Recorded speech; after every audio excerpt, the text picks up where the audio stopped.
Step into the game, we're talking wood and grain. Charles bring the heat on Southern Yellow Pine. Mascot U.S. species, all is on the line. Gregg with the spruce, keeping knowledge defined. Ashy moderates, drop the facts in the booth. We on the buy, the sell ain't no hidden truth. Economics and trends, we got it all so clear. Lumber Word Podcast, best believe we're here. If you want to make more, get in on the score. Join us every week, you'll be hungry for more. Love it, been keen. Hey everybody, welcome to this week's episode number 180 of the best lumber commodity podcast in the world, in the United States, in North America, probably now since I own SpaceX in the universe.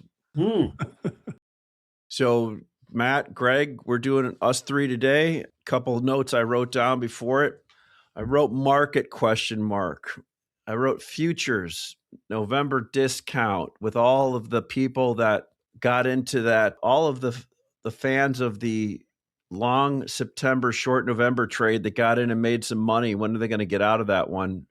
I wrote the term down here, what edge do we have right now? Forward numbers being thrown all over the place. Gregg, you were too negative last week. I've got that one written down from feedback that you gave me. You can look forward to me being more negative this week. Southern Yellow Pine, we've got one particular buyer just beating the Tom's to us tell us how it's going to be up like $50. We're getting SPF orders over Southern Yellow Pine. Tariffs, I wrote, who cares? And Euro and the Cape, and just general items and all. That's where I started at. Anybody else care? I mean, that is a long laundry list. I mean, I wanted to start out with new home sales yesterday came out down, not a great number, and it ties into that, what we've been talking about all along is demand is what it is. It is what it is, as they say. It's not any better. I mean, it hasn't really fallen off, but it's certainly not any better. A little punky. Yes, a little punky. Remember the punky QB known as McMahon back in the 80s? So, well, what's funny is the whole year it's been punky. If you just look at the stats for the year, it's been pretty consistent. Demand has been consistent really for 2 years now.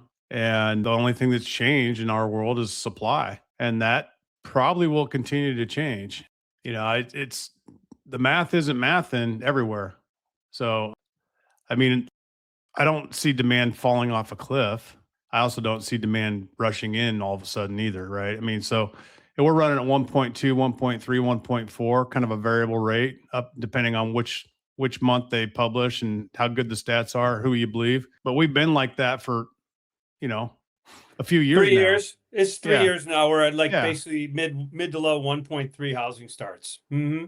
Yep. Yeah, and I don't see any driver of change really. That there's a lot of competition amongst our customers. So sometimes it gets lost in the weeds here when we're talking about our positions and what we think about the market. Sometimes we don't always touch on what our customers are going through and what their customers are going through, which is the builders. And so there's just a tremendous amount of competition right now at that level. They're getting squeezed hard. The builders are being squeezed also. Now, that's just the nature of our business cycle that we're in. They were feasting when COVID years, right? Everybody made a lot of money all through the chain. And now we're all having to tighten our belts back up again. The only segment of the marketplace that is actually really having any real success in the last 2 years would be Western sawmills, U.S. Western sawmills that don't have a tariff on them. And they're not printing money, dude. It's not like we're wealthy, but there is a small margin in lumber production right now. And the distribution chain, people that are holding material and willing to put money in inventory and supply customers on short notice. So that's about it. Everybody else is struggling, and it's going to be more of the same going forward. And I think we will lose more production in 2027 from various locations. And also the math with the Euros isn't really mathing either. So you can't expect them to come in and rescue us on a bunch of cheap, prime lengths of pretty lumber coming into 2027 either. That's a good point. Go ahead, Gregg. I'm going to go. So, next week's, kind of the pre-holiday Labor Day weekend week. I think if I want to talk about spruce a little bit, some items that sold off quite a bit your 2x4 9s in particular appear to have bounced off of the low trading level, and we're selling, I don't know, 10, 15, maybe $20 above the low trade. I mean, there's some other items, overvalued items, and Matt, you probably come into play on this, is 2x6, 9, and 10-foot trims are, you're still getting some really, what I consider good numbers for, the truckloads is going to ship in a week or two. But we are certainly hearing that U.S. species are starting to undercut that Midwest, Texas, and even into the Southeast by, significant dollars. I think that's kind of going back up again. I mean, just based on today. 2 days ago, I think was sort of the bottom of 2x6, 9, and 10-foot trims out of the West. Yesterday, they started getting a little bit more exciting. And today we've had a tremendous bit of follow through, and we're getting higher. We're getting, to your point, $20 higher today than we were late yesterday. And there's more volume. So there's, the news is out there somehow, whatever lumber chat room. Yeah, because those are trading at, $50 to $80 discounts to spruce or more. Yeah. And now they're trading at $30 off their highs. So the discount had gone down probably on 2x6. I think some of the Western mills had dipped down into like $65, $75 off range from the highs. Mm-hmm. Now they're 30 off from the highs and stabilized and going back up again. So there's a tremendous feeding frenzy going on right now on Western species, ESLP, whitewood, hemp fir, Doug fir, 2x4 9s, 2x6 9s, 2x6 10s, and a little bit, haven't seen it quite as exciting on 2x4 116s, but that'll probably be next. 92s are the one thing that are probably still available that you can negotiate a reasonable price on, but you're not going to get the low wish price that you thought you were going to get 2 weeks ago. There wasn't very many 92s blown out like really cheap. There was just enough to get the mills to have, deal with what they had right in front of them, and that's gone. Now they switched their focus to 2x4 9s and 10s, 2x6 9s and 10s. And that's the winning trade now. It's back in favor of the producers. We saw, I know we talked a couple of weeks ago that, we thought that green Doug fir had bounced. I did see that the index printed it down across the board midweek. Was that just kind of a little short covering? And I think it was. It was a bit of a dead cat bounce, but then we got another one. So, as we speak. Another dead cat. You got two dead cats. We're now, I think, to the point where we feel like the bottom's been achieved and we're actually going up a little bit. So the volume of orders has changed significantly here in the last week and a half. In the room, this is not just on green, it's just on everything. So we're much busier this week and last week than what we were the previous week. When I came back to work after being gone Monday and Tuesday last week, it was not a very good tone. The morning meeting was not happy and kind of made the offhand flippant remark like, hey, it's going to get better. Don't worry about it. And it has gotten better. It's gotten a lot better. So, guys that couldn't imagine higher prices 2 weeks ago are all of a sudden getting higher prices on some things. And it's not across the board. I still make the observation that 2x4 is the most undervalued thing in the whole universe, 2x4 dimension. And then everything else is overvalued compared to it. But that's just my personal opinion. So I'm looking more for value on 2x4 personally. So I'm looking at the calendar. Ashley came in. I was talking to somebody, was it yesterday, Ash, or the day before? I was talking to somebody and, I'm going, hey, it's week before Labor Day. I think, market trying to find some trading levels, some things will bounce.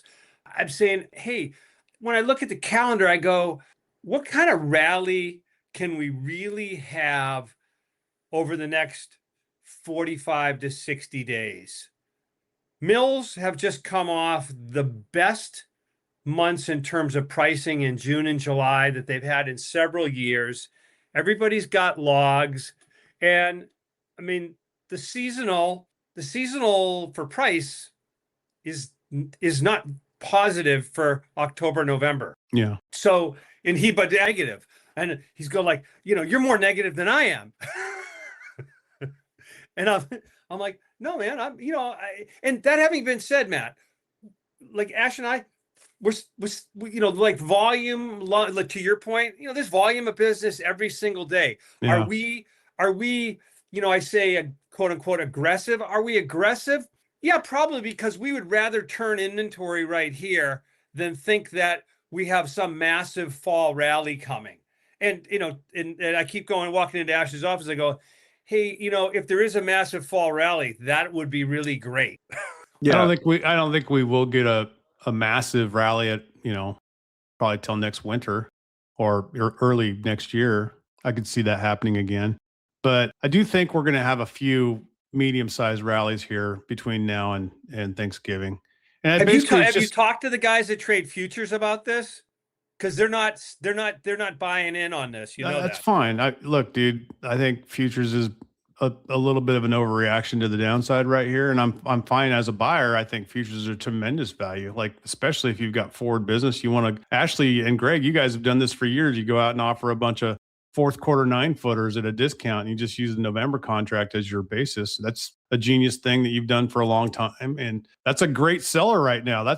Look, if you want to lock in some nines, the problem is all that really does is rock people back. There's nobody that's lining up for that. That's just kind of like they go turtle head on us, Matt. I understand, but it's available to them if they actually wanted to pay attention, right? They're going turtle head on us right now. Yeah. And as a buyer, I think, November, typically I like to be short November, but now that it's gone down into what was it today, Greg? 550 something? It's 555 right now. Yeah, 555. That's basically the utility number 3 price right now. Yeah. And so once again, whenever the price of 2 and better lumber runs into the price of utility, I tend to pay attention. It's like, okay, it's catching my eye. So like there to me is value at 555. There's value at 565 in September. I look at those numbers as like, wow, that's a heck of a deal. Like I don't see a lot of, yeah, it's a good one. Yeah, Greg, we got to work on your high-speed internet. What happened? Your internet was up really hard. You sounded like you were Max Headroom on us a bit ago. Well, that's how I disguise some of my comments. I mean, every rally, I do think that the general trend is going to be down. We'll have some $50, $60 rallies, and then it'll just tail off. And you go into the doldrums of fall and winter trading. The one bright spot is that nobody wants to carry inventory, right? And so that hasn't changed. That's not going to change. It allows the guys that are willing to buy some inventory a chance to be strategic and, kind of go into sniper mode. And when you can spot the imbalances, go ahead and, fire some bullets into it and then just see what happens. But the idea that you want to go, ultra long at 565, 555, probably not. If that's what your game is, like just buy and hold, probably not. But buy and flip, buy and flip, buy and flip. Yeah, go ahead. Do that. We're going to have plenty of opportunities to be liquid for the rest of the year. If you got a lot of business taken right now, and I noticed this, I was at an event last Friday with a bunch of framers and large framers in the Midwest, right? One particular guy told me I buy 20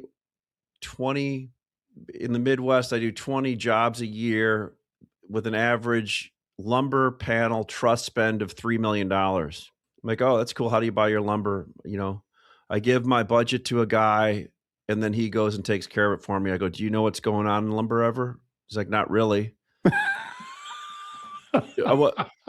And I'm dream like, customer there. I go, do you know I'm salivating right now? If I had your business and you told me that, I'd be thinking about the next frickin' G-Wagon I'm going to buy off of that one. I wouldn't even be thinking the G. I'd be thinking of the Belbus or whatever, that G-Wagon that's like 600,000. And I'm like, who are you giving that business to? My God, and there's a lot of that business out there. So if you are framers out there listening to this right now, you should go put some pressure on the people that you buy from, because we have really low market right now. And we have a market structure on futures where people should be able to give you really cheap numbers going out into the next 3 to 6 months. Yeah. Now, Matt, what you said about pricing forward, there's already people out there putting $100 under 2x6, 104 and 5/8 inch for the end of the year, beginning of next. And that's what I think Gregg meant by scaring people off. And the other thing I've noticed, I'm starting to get the emails where somebody's looking for like 60 trucks of something and it doesn't have to ship till October, November. Can I throw a number on it? And this is where I feel crotchety now and old. I'm like, no, I'm not going to throw a number on it. Like, why am I doing this and what do you want to pay? Right? I'm seeing a lot of the same inquiry 3 days in a row from the same people, from other people. And I'm like, I just I go back and I look at the email from 2 days ago, I forward it right here. So I guess my You're thing working is, really hard over there, well, no, Ashley. but a few things. So I think right now you could go out and take, as you came in the other day, Greg, and said, one of these days we'll walk in and lose liquidity, right? We haven't lost liquidity yet. You could go out and take as much stupid business as you possibly could. And some markets don't even let you take stupid business. But what I said, the word like right now, we don't have any edge right now, except maybe inventory we own. Whenever everybody wants to go in and make a buy right now, we're all buying the same thing at the same damn price and competing for the same, whoever wants to get the cheapest margin, right? There's no futures premium to hedge anything. There's no edge there. So really what the market's telling me is don't do anything stupid and sit around and wait for it to give you a signal of what it wants to do. And try to protect the money that you made over the last 6 months, and don't try to go buy your way into something because everybody can do that right now. And so I don't know what's coming up. Something always does, but in August and September, I think Greg, you always say this isn't a surprise. The most positive thing is even terrible negative news, the market still trades sideways. And as far as futures goes, there's just a lot of sellers out there probably on the fund side. They're all rolling still, right? And Greg, have you ever made money being long November? During COVID. During COVID. It was and it was stupid. It was stupid money. And pretty soon the 15 people that the one big people that have long SEP short and over are going to decide to cover that spread with their 20 or $30 in it. And I don't know if Nova's going to go back out, but this is kind of the structure of the market we got set up, right? Well, I mean, I'll just say, like here is the reality is that over the last week, and we always get really in the weeds on futures, which I know like some people glaze over, but it's good. It's more for us to talk about it than anything. But I kind of look as like, hey, there's like 5,000 contracts that were long September and probably long, maybe in the 580s or higher because we had an $80 1,000 sell off. They rolled to November at even money, and now that positions out another $15 or $20. I'm going to go out on a limb. And like I said, I told Ashley, I'm probably going to be a little more negative than usual today because I'm not normally a negative guy. The glass is always half full for me.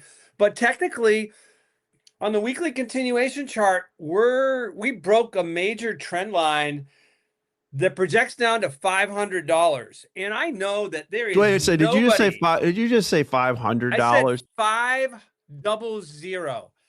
And I don't know anybody that has that in their calculus. That's 380. Yeah. That's 380 BC mill.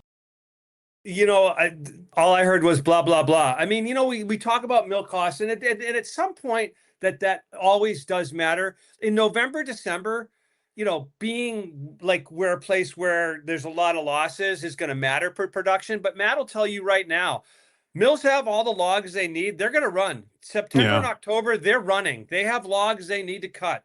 And you got to turn, logs you've paid for, you need to turn those into cash. So, we have probably better supply coming over the next 30 to 60 days and seasonally falling demand. Yeah. Yeah. This is not surprising to me. I hate to be this guy. I hate it. I mean, we can quibble about numbers. Who cares what the numbers are? I mean, the numbers are just the end of the year structure, right? The mills have had a really good year overall. They've gotten some pretty good prices this year. Started really early in January. Prices started going up in January. They just kind of kept going up all the way through July. And so, most mills in North America made some money this year. They might have lost some money too along the way, but they made some money for a period of time. And so, they're not going to stop doing what they're doing. the mills in BC, the ones that are still around, shipping lumber at 45-cent, tax rates right now, that goes to 35%, we think, sometime in about 2 months. Unless could go to 25% if they eliminate the 10% 232. That's fine. I mean, look, I think the damage has been done. I'm a bias here because I do business in Canada and we own Canadian sawmills, so it affects us too directly. It affects you, Greg. It affects our trades. Mm-hmm. I have a lot of friends in Canada. I don't, I'm biased, so I'm not speaking on this from a neutral perspective, but that there is a lot of damage that's been done by these tariffs, to the Canadian industry. Now, some of it's been self-inflicted. The Canadian government hasn't exactly been pro-timber here the last 10 years. They're running into some of the problems we've faced in the United States for 35 years now, when you have a government that doesn't really like timber, they don't see the value in it, they make it harder for you to get the logs, and then the log prices go up, and everything starts with the log. If you're a sawmill, that's the number one driver of your production costs is your log cost. So anyhow, I just think that it's going to be, I think the market's going to continue to be liquid. And I don't see running out of liquidity completely where we've had just shut off, unless weather's just tremendously awful. You can never plan or position yourself based on weather, but it does have an effect on the outflow of lumber. When heavy rains and snow start to fly, and transportation gets gummed up and job sites get flooded out, whatever. That happens in October, November, December, January, and it happens every year. It also affects mill production a little bit, so it kind of is a wash. But seasonally, like you said, we're in the downside, and I think the mills have made enough money this year where they're happy to just, like you said, just keep on pumping it out. And if they have to sell it for less money in October than they did in August, well, that's okay. There's not going to be relief on the mill production side unless something comes out of left field out of Canada. I did have a couple of emails, Ash, about your tariff question. People say, hey, what do you think about going to happen with these tariffs? And, I sent a Giphy of a guy smashing his head against the wall. And, and that's my comment on the whole thing. Question right now, if guys are throwing out forward numbers cheap, hey, if I'm a buyer, a framer, or anything, I mean, what's the downs? I mean, do you think we're approaching? If you say you could see a 500 on November, why wouldn't people put in their shopping list and have an early Christmas this year for what they want to pay for Q4, Q1 of next year, and just start throwing these firms out to these guys that want to keep throwing numbers on? No. Yeah, I mean, and that 500 number may be, after Matt's point, we may get a reversal today, and it's going to bounce up, and that you may not see that 500 number until October sometime. Like I said, I mean, who knows? Ashley, what do you think about what Greg's saying? Since he's lost in the clouds somewhere. He's in a data center in Iowa, like just rolling around in the back. He's doing the back rooms. What he was saying about the tariff, or which one? Well, he seems to be a little bit negative. He's talking about $500 lumber. You guys are in the distribution business. How are you going to manage your business on a fall from 660 down to 500? I mean, I think what you got to do is make sure you get rid of all your your overvalued stuff, right? Which we've been. I mean, wouldn't you just get rid of everything? Which you want to do. Stick with the meat and potatoes, the 9-footers and the 16s. But my flip side to that is that because of the way that big buyers and big companies are managing their inventory, it's kind of like a slow leak on some overvalued items. And like, as we said, the 2x4 104s, they actually bounced up, and, we bought the whole way down on those. So you never buy the bottom, right? Inventory, we're still able to get a slight premium on some items to what the carload price is after you figure in your unloading, loading a truck and shipping. We're still getting paid to do that. If that ever stops, then I'd have a different question, but we're still getting paid to do that, right? Yeah. Need deeper insights into wood products prices? At Fast Markets, we track over 1,600 price items to help you understand the narrative behind the data and market trends. Our team of experts brings years of institutional history to every price assessment and market report we deliver. From harvesting to housing, we cover every link in the supply chain to provide a complete picture of market dynamics. Use our forecasts and analysis to stress test your strategy and stay ahead of volatility in these critical markets. Stay informed and make better business decisions with Fast Markets. Go to fastmarkets.com/lumbertalk to learn more.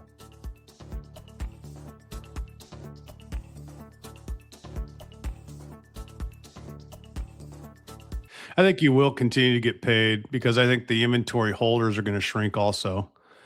So like the guys that you're competing with, so like you and I on a day-to-day basis, we're competing with national distributors, right? We're competing with regional distributors and wholesalers that put wood on the ground. And then from time to time, we're dealing with opportunists that will just make a play. They'll buy 5 cars of this or that and shove it into a reload and then spin it. And they might do a basis trade. That stuff just kind of comes in and out of the market. But what I've noticed, and I talked about this 2 weeks ago, was that the volume of orders that I'm getting proportional to what I'm quoting has gone up. So at one point a month ago, I was getting, 1 out of every 3 orders I would get. And that was kind of a low hit rate. I realized, okay, well, that means somebody's undercutting me, and maybe I need to sharpen my price up on the next time I get that quote. Right. So it's just information. And then all of a sudden the hit rate goes to 50%. Now it's 75%. So like if I quote it, like I get the order like most of the time right now, which means that the guys that were undercutting me sold their stuff and they don't have anything else behind it.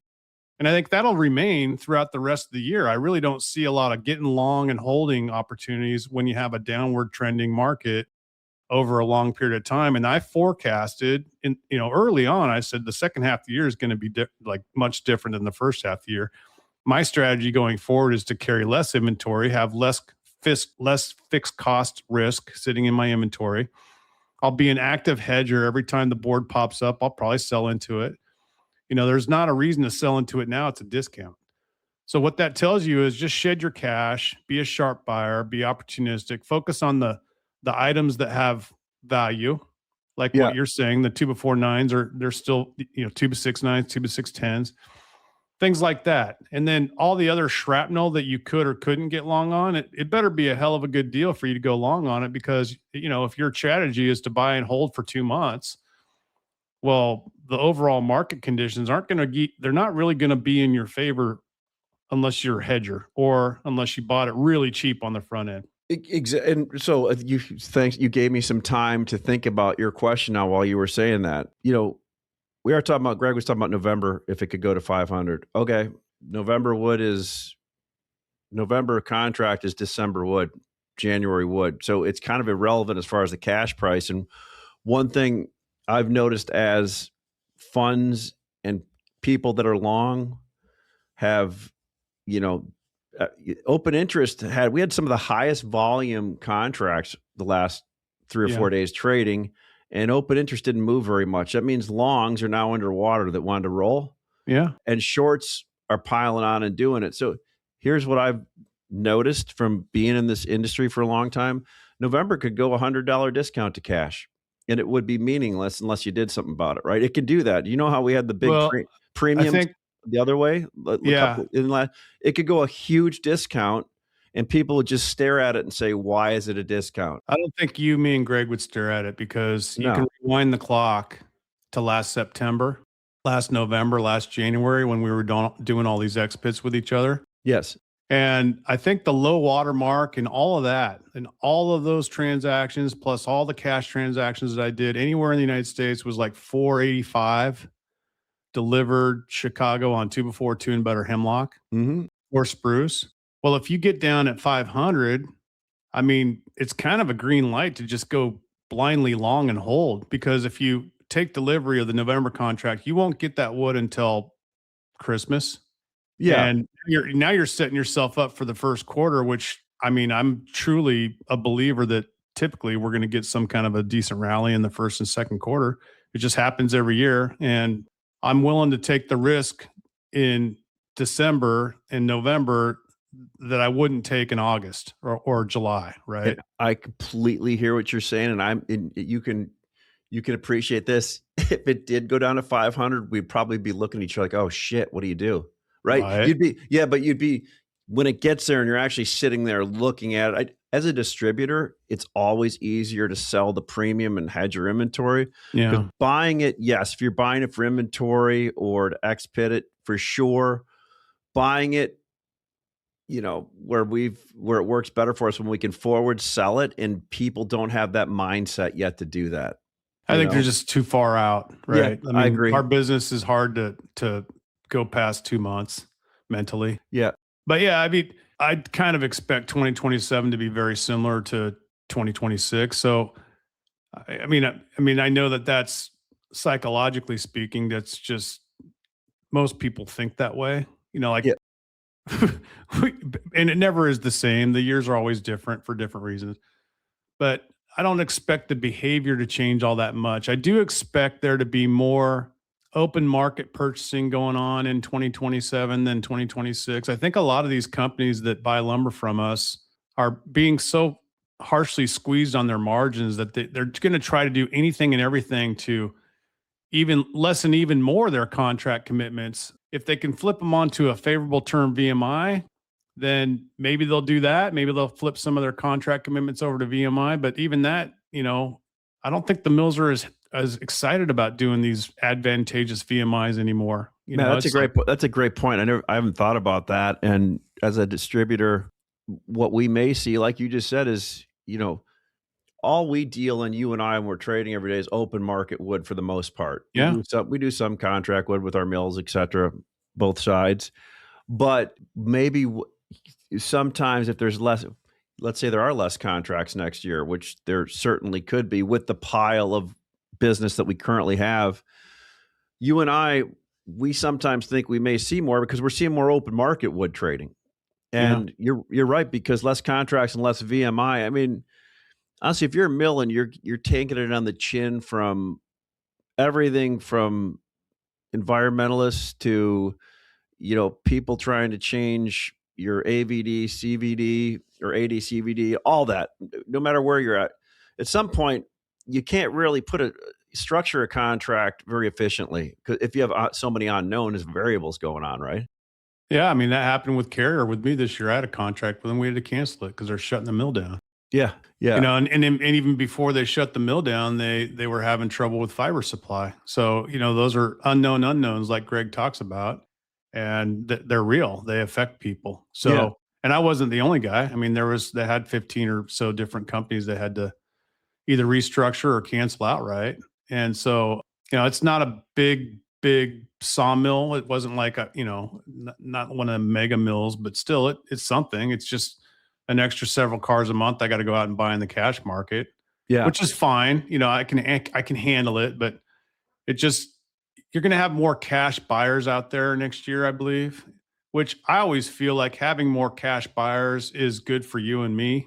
Absolutely. It do 100%. That's why I think it's good for the market also. I would like to see a return to more of a laissez-faire capitalist type mindset. I think some of mills, I'm not going to name names, but I think some mills in the last 10 years have gotten away from, let's trade to let's do a program. Let's find a channel we want to ship into. They've become logistics companies and not sales companies. It's like, look, we do that too. Hampton's got channels. We've got logistics. I mean, we've got decisions to make about who we want to sell to, but we have never, ever, and I don't think any really smart company is ever going to just shut off the open market trading. You need that information, right? Especially in a market where, let's say we're flat or down for several months, right? Now that open market business becomes more relevant, a lot more relevant, because you're solving problems for a sawmill that has empty cars. Yeah. Hold on a second. Did Gregg just try to make it back on? I don't know. There he is. I reset the internet. Hopefully that works. Oh, cool. Glad you're back. Yeah, that's a lot better. We were talking about, Matt brought up a good point. Matt always brings up good points. About the one he brought up was, are we going to see more open market wood next year? Because why, like Matt said, with his Carrier contract, less people are able to do contracts with these so much unknowns out there, right? Maybe, which is great for people like us that trade on a regular basis. It's better for the market overall, for pricing structure. You know, I mean, if there's a mill out there doing 70% contracts, they should never report a price because it's like the snake eating its own tail, right? Well, and I think there's a number of end users that are evaluating their contracts and realizing is that, hey, we'd be far better off to be open market. I mean, like just doing some cost comparisons between what their open market purchasing is like versus the contract, given what we know about the indexes. You know what will happen though as a result of that is the same thing that happened this year. You're going to get higher spikes because when the bite is on, volatility. right? Yeah, when the bite is on, the panic sets in, and all of a sudden, all those extra cars that your company needs to buy to cover your commitments that you've forward sold. Remember, a lot of these customers are selling stuff 60 days out at guaranteed prices, so that and when the market starts running on them, Matt, look out, that guy that the person I talked to at that thing, he was saying there was only one time in the last like 15 years that somebody didn't want to perform the firm price on lumber they gave him, and it was during COVID. So this guy's giving him firm orders out there for 6 months. I mean, what do you think? Like I said, there's a lot of those type of people out there. There's a lot of tasty business in the market out there that people are holding short and have no fear on it, and it's got a lot of margin in it. Yeah. There's, I don't know. I didn't go into that business, but I've known a few guys in that business, and I guess they do fine. I mean, a lot of the margin isn't really made on sticks anyhow. It's made on weird things, siding, melamine, roofing materials, things that we don't really trade. Like we always think lumber is this big deal because we're in the business, but lumber, like we talked about last week, is what, 2 or 3% of the cost of building a house. It's a little more than 2 or 3, but I guess it is. It depends on what your land value is. Hey, right? Let's just double it. Say it's 6%. It's still a minor consideration when you're talking about the whole process of building an apartment complex or a house. So, hey, anyhow, so Greg, what are your thoughts on the market going into 2027? So we're going to fast forward. We've gone through November. We got down to 500 in this hypothetical situation. We're still at like low 500s in the board, and all the big companies that we were just referencing have decided to reduce their contract commitments and VMIs for 2027. How would you feel about the first half of 2027 with those conditions in front of you as a reality? I mean, obviously I'm going to preface it by like all the other things going on in the world. I mean, we're looking at our third year of basically kind of a flat level of housing starts. So any like marginal increase in starts in 2027 over 2026 will probably result in a much higher high than people think of, because lots of permanent production lost, and it takes a long time to get get new stuff in. That having been said, that today, I mean, I have a hard enough time worrying about September and October than worrying about 2027. I'm just trying to get this hand better so I can play golf tomorrow. Hey, That's Greg, really my focus. Greg, right I got a question. To jump on Matt's question. The board goes down to 500 in November next week. What do you do? Next week? Yeah. Next week. Yeah. Next week. Yeah. Well, if it goes down there next week, you could probably buy it sub 520 to scale down to 500. You could probably do that and be reasonably safe that your loss is going to be, because the challenge will be there is all the people that are long it at 580 and 560 and that are buying today at buying at 550 and that buy at 540 at 500. Some of them may be saying uncle. Well, no, it would get there because they've already thrown the towel. Yeah, those would be the reason why we got to 500. They would have just cried uncle and said, get rid of them. But I mean, you'd feel comfortable being long 20 down to 500 on Nove? I mean, at 500, I'm more comfortable. I mean, I will say that, you had the 2024 low in July was 450. So now, that was with like, I think an 8% CVD and AD that was going up to 15%, right? So little different dynamic there. So Yeah. if you want to add 20% to that, that's $90. That's 540, so that, the scale down from 540 to 500 is the buy zone. Do you think the funds that sell have any idea what the cost of production is or care? Nope. That's what I was Why telling would Matt. you? I was Why telling would you? Matt, when you were rebooting, like we could go $100 discount to cash in November, and it wouldn't. Let's say it could happen because that We've seen weird things happen in our business for sure. I mean, all I want to do for the foreseeable future is just keep my inventory lean and mean, just be opportunistic and try not to blow it. Try not to make any stupid, irrational decisions that, you can slow yourself down when you want to. You don't have to be go all the time. If you want to take a little time to go play golf, Gregg, and get your thumb fixed, and you don't need to go out and buy that 20 car block of studs every day and just be busy. It's funny you said that though, Matt. I know you do it. Gregg does it. I do it because Gregg does it. Like you're buying every day, no matter, just on accident, right? Because you're trying to stay in the market. You especially, Ashley, you can get long faster than anyone on planet Earth. You can buy more lumber in the morning than we can sell in a month. Yeah, that cost me money to learn that. You can never buy all of one product. I love when it goes, hey, we could take him off the market. I'm going like, just shut the up. I don't think I've said that for a while, but no, you haven't. Thankfully, although a guy you have tried. Although a guy reminded me through somebody else that we sold something to a few weeks ago that he remembers when I had old wood in Edwardsburg, Michigan. That was like 25 years ago. And he wanted to make sure it wasn't like that. I'm like, dude, I think it was longer than that. I almost wanted to cancel the orders just because of that. No, it was in 2001 timeframe. That's when I first started dealing with Ashley. Yeah. But I thought that was funny. Because you bought 2 million feet and, we're selling it. And then you had to go back for the other 2 million. Yeah. I did. I had to go back for the other 2 million. We sent Wisniewski over there. He was sorting lumber for a month. That's funny. It was so old. There was still ice in it on the inside in the middle of July or August. All the first ones were the stuff that was like the newest, right? So we shipping all that up. By the time we got to the last, it was like that was the stuff that was 2 years old. It just for everybody knows, if you ever remind me of that in person, I'll probably choke you. at an event, because sure enough, we're standing around an event and somebody will say that. Yeah. And we've all done it, right? We've all had our catastrophes. That's like the thing. You build 1 million bridges and they don't call you a bridge builder, but you. I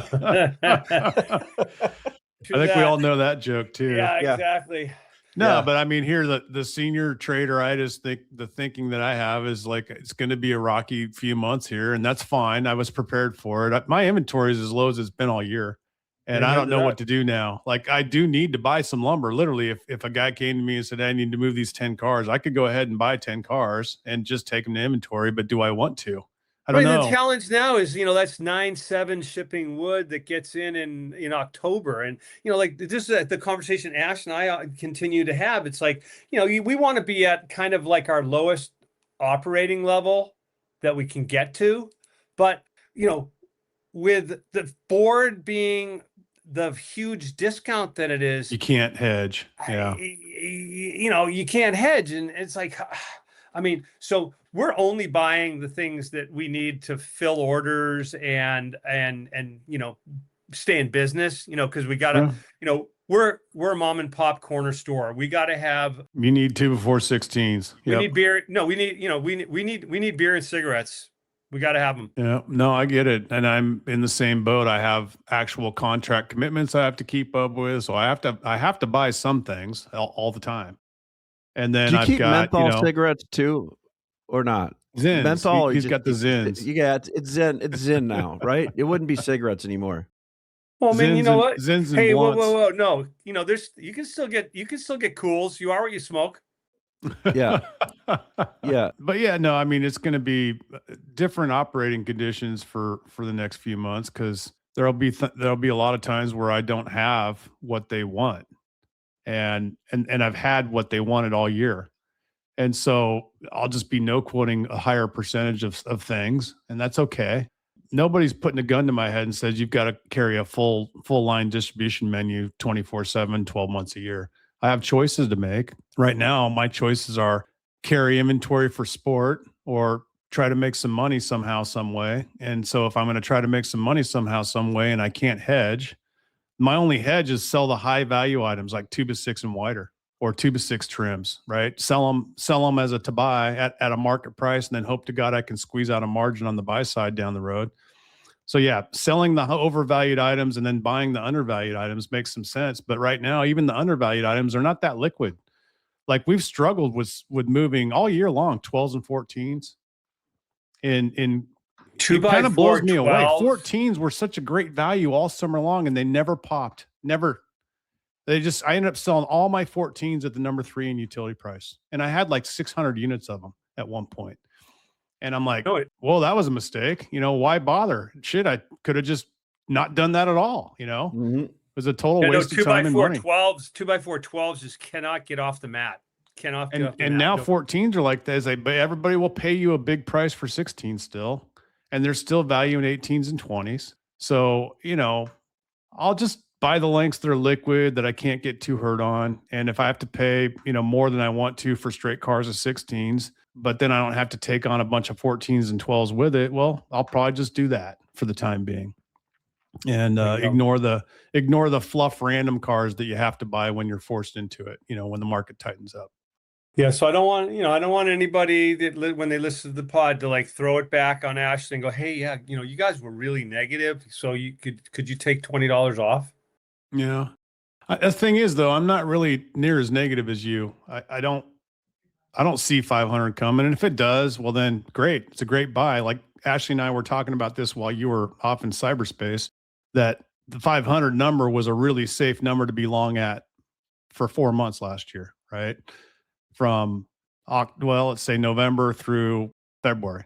And then we bounced quite a bit. We went up to we got up to almost 700 at one point on 2 before this year. Was that the high of the year? I think this year's high is in the mid 660s back in July. So if your downside risk at 500 is $20 and your upside potential is 160, I like that kind of math. Yeah, and I'm not, and I don't get me wrong. I'm not saying, hey, I'm predicting 500. What I'm saying is, when I look at it, that's a possibility. It's a possibility, and it's more of a possibility in my mind, because I don't think anybody has that in their mindset. And again, you know, this is a futures market. It's a very small pool of players. You know, the cash market is big, broad, and deep, and there's lots and lots of people, and so. But when the market sells off, when the market sells off, there seems to be a huge pool of players. Like, everybody talks about it. Like, when it sells off, everybody's like, "Hey, did you see futures?" It's like, "Do you trade futures?" No, but we keep an eye on them. Yeah. Well, I mean, you know, it's a price determining mechanism. So, I mean, you know, people should keep an eye on it, because it's, I mean, hey, it's giving you a vision right now of what all the players think that 2x4s are worth. I'll tell you, in November. Greg, the little bird in my head says, the last several times we've rallied on cash, it started with studs, and then it went to dimension. And well, we've seen the first thing we talked about at the beginning of the show was studs have gotten significantly better in the last week. So, I mean, do I think we're done going down on 2x4 random most species? Yeah, I do, actually. And so, if Mills want to talk about cheap 2x4, I'm going to listen. I mean, it's still liquid. We're still moving a lot of wood. I'm going to be busy. My business will remain busy until early November. And then it slows down significantly for about 3 months, and then it'll perk back up again in February. So there's still 2 months worth of trading for me to go through here before, early November. And if I can get prompt shipping lumber in a 3-week transit time, well, I mean, I can spin that a couple times between now and the early November. I'm fine with that. I'll take those kind of odds. I'm not buying 3 weeks out. You know, if the mills want to sell me wood cheap, it's going to be fast wood. They're going to load it, right? So that's kind of my game plan. You know, if there's deals out there on 2-4, buy it. I think buying it now is better than waiting until, you know, you can't buy it.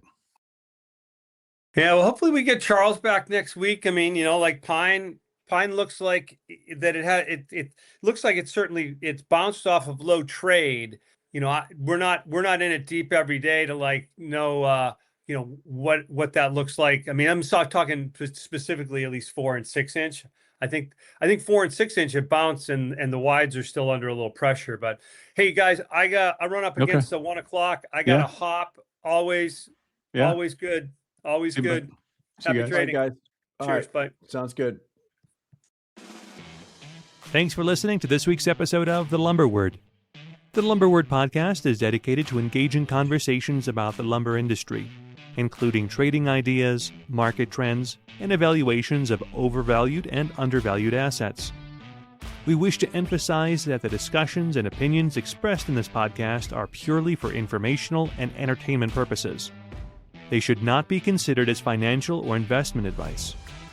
We encourage our listeners to make their own financial decisions, taking into account their unique circumstances and financial goals, and to seek professional financial advice if necessary.